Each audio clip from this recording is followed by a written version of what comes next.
could do me a favor and just adjust, like, yourself or the chair in some way where you're at least, like About a fist or width. so away from the mic. Perfect. All you got to do is... I'm not going to go You there. can do whatever you don't got to hold your fist that there. Could go a certain way. Okay. I'll just go ahead and say... We were on the same page? Yeah. I was just bold enough to say it. Fucking guy. This is being recorded. That's the only reason why. Yeah, I'm you not unprofessional bastard. Okay, you can grab it both hands. Hey, bro, do what you want. Whatever's comfortable with that mic.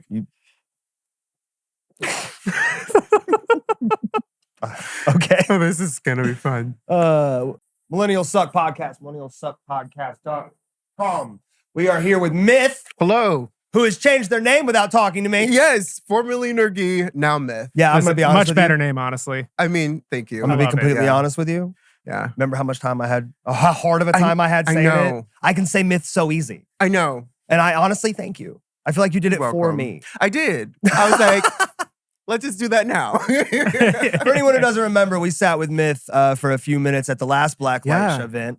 We actually did that episode with Max, and we released that interview inside that time frame. And you and I had bonded over the fact that I was going to let my then friend, now girlfriend, dye my facial hair, which I did not do. Yeah. So betrayed me. So let's talk about the name change first and foremost. What made you decide on that, and how'd you get to Myth? So it was not a thing like I woke up one day and I was like, I'm going to change it. So there is an artist that has literally the exact same name, except instead of an N, it's an M. Okay. So there's somebody out there that's having the same trouble as y'all had before. Right.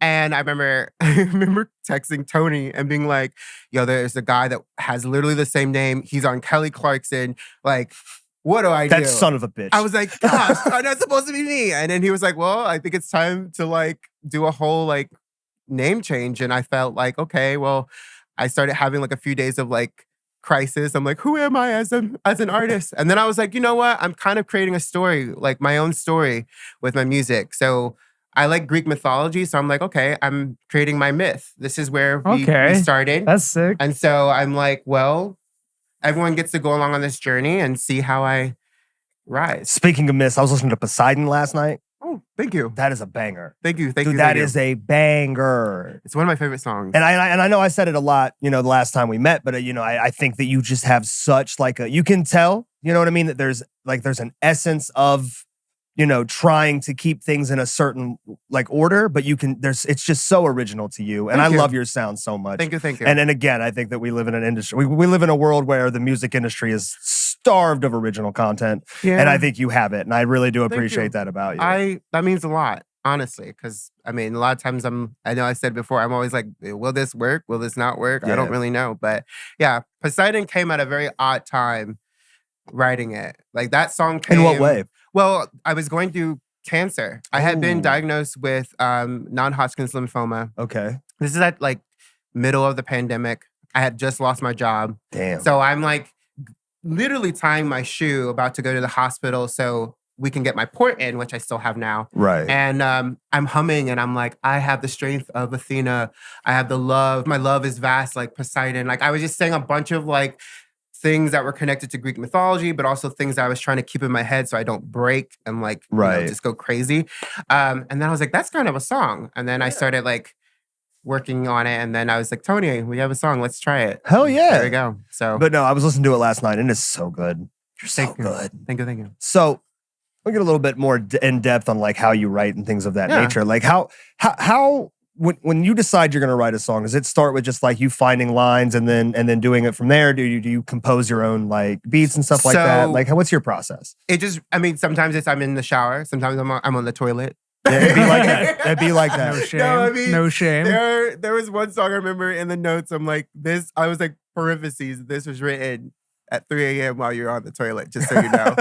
But it just really depends. Some songs come to me like White Rabbit comes to me and I can't get out of my head. It'll just be a random thing that's just pops in my head. Mm-hmm. Other times I work with other like collaborators as well, which they've all been pretty amazing. So a lot of times it's just one of the two things. It's either I have a random thing that just gets stuck in my head and I can't get it out, or it's like, hey, I have a song and I'm thinking about this and I have these 2 lines. What do you think about it? But I always bring a lot of stuff to the collaborative table. Right. Like, I'm never like, you can just write. I'm always like, well, here's No, this. I think, honestly, I think it's like, because we were just talking about this earlier, and I talk about it so often on this show, that I think that collaboration, not just in music, but in entertainment and creation in general, collaboration is the key to everything. Yeah. If you're willing to, work with people, do your fair share, but also accept that, things aren't always going to turn out exactly how you want them, but you're willing to work with people that can help guide things in different directions that you may have not otherwise gotten to, is like the key to succeeding in anything. Yeah. And I love that, you have this give and take idea with not just the people you collaborate with the concept of collaboration in general. It's like, that, in order for you to make yourself valuable, you also have to bring something to the table. Oh, yeah. But you also are, you're loose enough with your work that you're willing to let other people influence in their own ways as well. Yeah, I'll come in with like a hard concept, a lot of lines done, a lot of like, I'll have like, oh, I have the hook already done. Well, I need to find a verse that connects this hook and maybe the second verse that I've already written. Right. Because sometimes it's like, I'm a painter, so You're just out here doing everything. I mean, you're just taking all the art. Leave some art out here for the rest of it. I also bake a little too. Oh, I'll take a souffle. Do you bake a souffle? I don't know what a souffle is. I'm gonna be honest. I could try. I haven't done it, but you never know. I don't know what a souffle is. Don't even bother.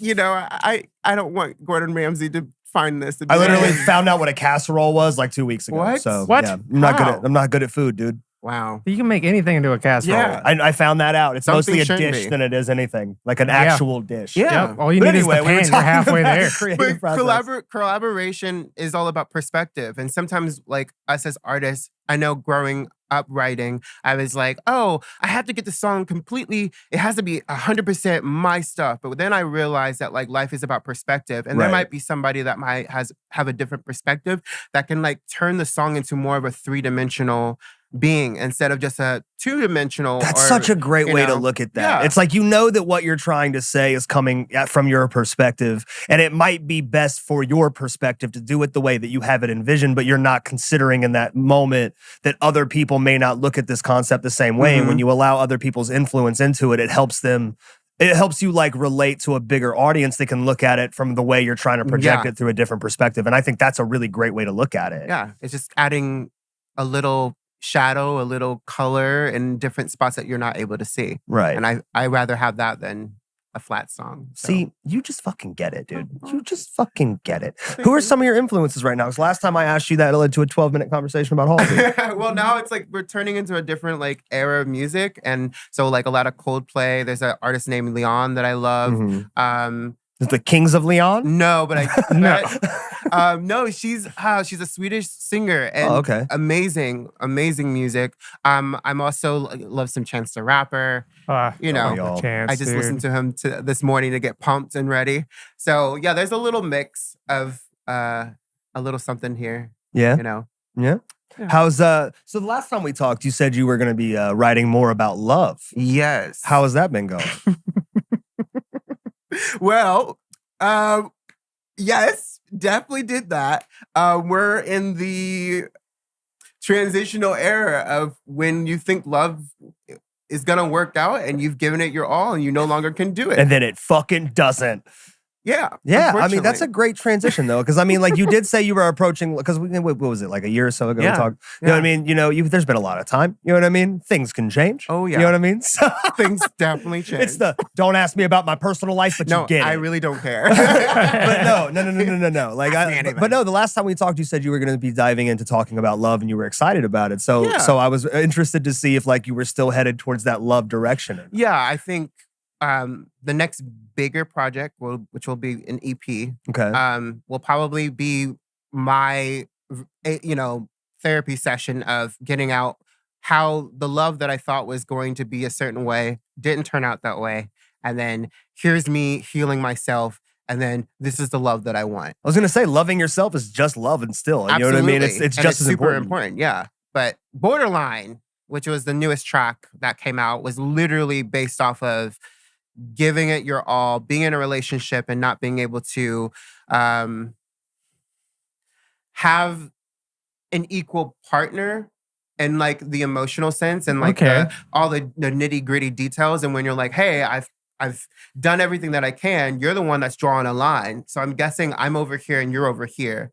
And just learning to be like, okay, well, nothing green grows. So I what do fucking do? love how you take such specific things to you, right? And you make songs out of them and they don't feel specific. Like there's things like, we talk about this all the time in the creative space. Like when you create music specifically, you want it to be in a sense that you are getting your point across, but you don't want to be so specific that it isolates people who can't understand the perspective. And I think you do this great thing where you take this big concept, right? And this really specific emotion, and then you translate it in your music in a way that everybody can feel that, even if they don't actually know precisely the perspective you're coming from. And I think you translate that so well. Thank you. And again, I love your music. Thank you. About and I always try to make it to where anyone can listen to it. I do this thing where you'll never hear it be like a certain gender or whatever. I make it so that like it's universal. Right. It's where the listener is at. And then if you want to know the story behind it, I always have a story for all of this. Yeah, that's awesome. I've never heard of like non-binary music, really. Yeah, in a way. That's fucking dope. It's pretty dude. cool. It's just like genderless music. I like that. Yeah. So where can they find you at? Instagram, The Real Myth. Is the new name. The Real Myth is hilariously contradictory, and I love it. I mean, it's a little chaotic. The Real Myth. All the other myths are just myths. I know, and it's funny when people are starting to use it in the comments on Instagram. They're like, "Is that myth or is that?" And I'm like, "Okay, go, that's good." But The Real Myth, and then Myth on Spotify and Apple Music as well. Hell yeah, the Myth everywhere, all of the everywheres. Yes. Well, mostly everywhere. Mostly Things everywhere. are still being transferred over. Yeah. Oh yeah, it's MYYTH. All caps. All caps. MYYTH. Probably one of my favorite artists performing tonight. Thank you so much for coming. Seriously, it was great to sit down with you. I didn't know. I'm a hands talker, but you can touch my hands. You can touch my hands. I don't care. We're good. I think we did this last time too. But anyway, so thank you so much for coming. Absolutely. Obviously, I'm looking forward to your set. Thank you. And eventually, I'm going to sit down so you can actually do a full episode with us because I do want to get to pick your brain a little bit more. I would love that. So when we start recording again, I'll probably hit you up about that. I am totally open. I have no schedule. Hell yeah. Thank you again for coming in. No problem. We're so excited for your set. Thank you so much. Thank you.